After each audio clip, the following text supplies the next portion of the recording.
Habari, naitwa Rehema, ni mkunga mtaalam. Leo nitawaeleza kwa ufupi umuhimu wa vitamini B9, yani folic acid inavyofanya kazi mwilini.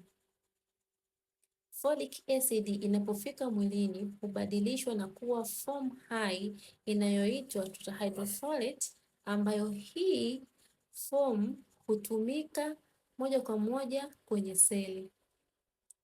Folic acid pia husaidia kutengeneza DNA na RNA ambazo hizi ni muhimu sana katika mgawanyiko wa seli, hasa kwa mtoto aliyeko tumboni.